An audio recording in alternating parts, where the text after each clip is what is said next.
नमस्कार, आप देख रहे हैं दैनिक सवेरा टीवी। मैं हाँ नीरू बिजलवान और मेरे साथ मौजूद है हिमाचल के मिनिस्टर अनुराग सिंह। सर, आखिरी चरण के चुनाव जो है पंजाब और हिमाचल में होने वाले हैं, उसको लेकर क्या लगता है? क्योंकि दावे बहुत ज़्यादा किए जा रहे हैं। ऑपोजिशन इंडिया अलायंस जो कह रही है कि सरकार बदल जाएगी, लेकिन पीएम मोदी कह रहे हैं कि सरकार नहीं बदलेगी, सरकार जो अपोजिशन में इंडिया अलायंस है वो भी टूट जाएगा। देखिए, प्राइम मिनिस्टर मोदी साहब और उनकी जो टीम है, पहले 400 पार का नारा लगाया, अभी वो बंद हो गया है। फर्स्ट फेज़ से लेकर फिफ्थ फेज़ से जब चुनाव हुए, जब हर फेज़ में चुनाव हुए तो उनको पता चल गया है कि उनकी सीटें जो है वो 200-220 से ऊपर सीटें नहीं आ रही हैं। अब वो भी नारा बंद हो गया है। मैं समझता हूँ और पंजाब में, क्योंकि आप चंडीगढ़ में हैं और पंजाब भी आप लोग देखते हैं, पंजाब में स्टनिंग रिजल्ट्स आने वाले हैं। करीबन 13 में से 7-8 सीट जो है वो कांग्रेस की आने वाली है और आम आदमी पार्टी की अलग सीटें जो है। हिमाचल के उसमें आए थे, उन्होंने दावा किया था कि अभी तक 5 चरण के जो चुनाव हुए हैं उसमें 310 सीटें जो है बीजेपी के पक्ष में हैं। वो तो उनके बोलने से क्या है, वो तो जनता ने तय करना है।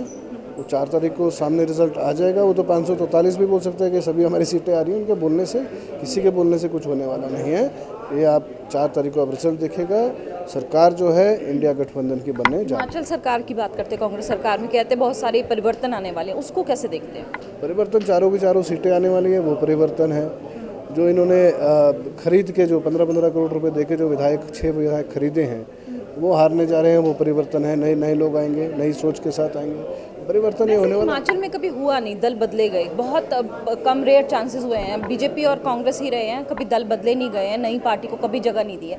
ये दल बदलने का जो समीकरण है, क्या लगता है कि हिमाचल के लोगों में भी दल बदलने से उनको लगता है कि चेहरे बदलने से या कुछ करने से सीटें मिल जाएगी, या फिर लोगों में असमंजस की स्थिति रहेगी? ये जो दल बदलने का जो लोगों को खरीद फरोख्त का जो धंधा है, वो बीजेपी ने शुरू किया है। ना केवल मैं हिमाचल की बात करूँगा, चाहे आप गोवा ले लो, चाहे मणिपुर ले लो, चाहे आप असम ले लो और स्टेट्स ले लीजिए। अब ये जो है, इनका काम ही है कि अपनी सीटें तो आती नहीं है, पर दूसरों को लाज लोभ प्रलोभ देके, पैसा दिखा के या डर दिखा के, ईडी की या सीबीआई का डर दिखा के अपनी तरफ को ले रहे हैं। और इनका अपने पास तो लीडर है नहीं, और जो इनके कार्यकर्ता हैं, जो टिकट की चाह रखते हैं, वो केवल पोस्टर लगाने लायक ही सीमित है। एक और सवाल है, टैक्स पेयर्स की तरफ बोलते ध्यान नहीं दे रहे। टैक्स पेयर्स की जगह वोट बैंकर्स की तरफ ज़्यादा ध्यान है कांग्रेस का और अपोजिशन का। क्योंकि ऐसा है, अभी चुनाव का समय है।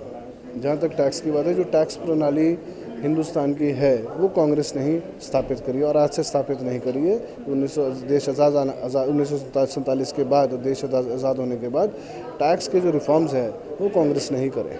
हमीरपुर सीट को लेकर क्या कहना चाहेंगे? क्योंकि अनुराग ठाकुर पहले केंद्रीय मंत्री हैं और ये सीट अब इस बार इलेक्शन भी बहुत ज़्यादा वो हो जाते हैं। वो कहते हैं पहले ही अमित शाह ने कहा कि आपको तो हमने मंत्री दिया है। अब आपको क्या लगता है? देखिए, जहाँ तक हमीरपुर की बात है, अनुराग जी अपने क्षेत्रों में कभी गए तो है नहीं। ठीक है, कि उनको केंद्रीय मंत्री बना दिया गया था और यूथ एंड स्पोर्ट्स उनके पास रहा है। मैं समझता हूँ कि आज उनको, अगर इतने स्टेचर के नेता हैं, उनको क्या ज़रूरत पड़ी है कि 10-10, 20-20 लोगों की नुक्कड़ सभा करने की? ये दर्शाता है कि उनकी हार भी निश्चित है। अच्छा, अमित शाह ने कल नवनीत बिट्टू को लेकर भी बयान दिया। उन्होंने कहा कि ये 5 साल से मेरे साथ दोस्ती थी, और सबसे बड़ी बात उन्होंने कहा कि लुधियाना से बिट्टू को जिता दीजिए, मंत्री बना देंगे केंद्र में। देखिए, जहाँ तक रवनीत बिट्टू जी की बात है, वो बेन सिंह जी के जो है ग्रैंडसन हैं, और बड़े दुख की बात है। मुझे याद है 2008 में जो है वो इलेक्शन हुए थे, और मैं ही जो है यहाँ पे इंचार्ज भी था, चंडीगढ़ का पीआरओ भी उस टाइम था, और इलेक्शन जो है हम लोगों ने यूथ कांग्रेस से कराए थे। उस टाइम वो कांग्रेस में यूथ कांग्रेस प्रेसिडेंट बने थे। उनके पिताजी का नाम कांग्रेस की बहुत एफिलिएशन रही है, और बड़ी दुख की बात है कि थोड़े लालच के लिए जो है उन्होंने बीजेपी ज्वाइन करी है। अब उन्हीं को पता हुआ लालच के है या डर के हिसाब से उन्होंने करी है। लेकिन मैं आपको बता दूं, जहाँ तक रवनीत बिट्टू जी की बात है, वो बीजेपी में जाके बहुत पछताने वाले हैं। जो मान सम्मान कांग्रेस में सबको मिलता है, कार्यकर्ता को मिलता है, वो बीजेपी में नहीं मिलता। और लास्ट सवाल है, कंगना रनौत वर्सेस विक्रमादित्य, मंडी की हॉट सीट, उसको कैसे देखते हैं? देखिए, कंगना जी जो है वो फिल्म स्टार है। उनकी फिल्म जो है, वो जो राजनीतिक फिल्म जो आजकल मंडी में बना रही हैं, वो फ्लॉप होने वाली है, और विक्रमादित्य जी बहुत अच्छे मार्जिन से वहाँ जीत रहे हैं। ये हमारे साथ अनिरुद्ध सिंह जो कह रहे थे कि कहीं ना कहीं जो है कंगना रनौत हारेगी और विक्रमादित्य जीतेंगे। इसके साथ ही उन्होंने बड़े आरोप लगाए। उन्होंने कहा कि अनुराग ठाकुर अपने कंस्टिट्यूंसी में नहीं गए और लोगों के साथ बातचीत नहीं की, विकास नहीं किया, तो वोट कैसे मिलेंगे। कैमरामैन दीपक के साथ नीरू बिजलवान, दैनिक सवेरा टीवी। देश दुनिया की हर खबर सबसे पहले देखने के लिए फॉलो करें Dainik Savera TV, YouTube, Facebook, Instagram, X और व्हाट्सएप चैनल पर।